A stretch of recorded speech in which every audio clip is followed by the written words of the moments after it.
السلام علیکم ورحمۃ اللہ وبرکاتہ۔ ناظرین، سوشل میڈیا پر مولانا سید سلمان حسینی ندوی صاحب کی وفات کے حوالے سے دارالعلوم دیوبند کے اساتذہ کی طرف کچھ ایسی باتیں منسوب کی جا رہی ہے جو سراسر بے بنیاد، من گھڑت اور حقائق کے برعکس ہے۔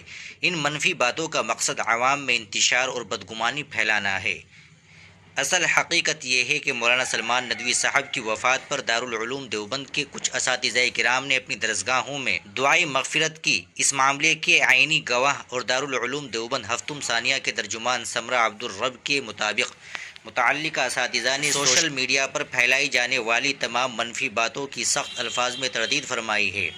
دارالعلوم دیوبند ہمیشہ سے اپنے اعتدال، وسعت ظرفی اور علمی وقار کے لیے پہچانا گیا ہے اور مرحوم کے لیے دعا کرنا اسی حسن روایت کا حصہ ہے۔ جب اس حساس معاملے پر صدر جمعیت علماء ہند اور دارالعلوم دیوبند کے استاذ محترم حضرت مولانا ارشد مدنی صاحب سے رجوع کیا گیا تو انہوں نے انتہائی حکیمانہ اور اصولی وضاحت فرمائی۔ انہوں نے فرمایا، ہمارا اختلاف ان سے کفر و ایمان کی بنیاد پر نہیں تھا کہ ان کے لیے دعائے مغفرت نہ کی جا سکے۔ حضرات صحابہ کرام رضوان اللہ علیہم اجمعین، خصوصاً حضرت معاویہ رضی اللہ عنہ کے بارے میں ان کے بعض تبصرے یقیناً غلط اور بے راہ روی پر مبنی تھے، لیکن یہ کفر و ایمان کا مسئلہ نہیں ہے۔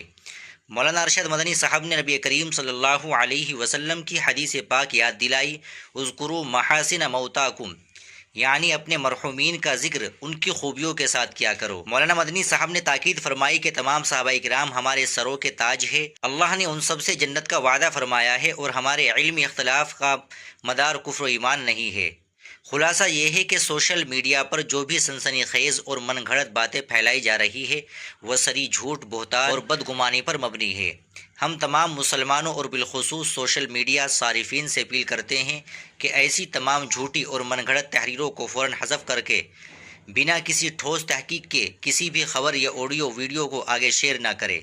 علماء دیوبند کے نام پر پھیلائی جانے والی افواہوں سے ہوشیار رہے۔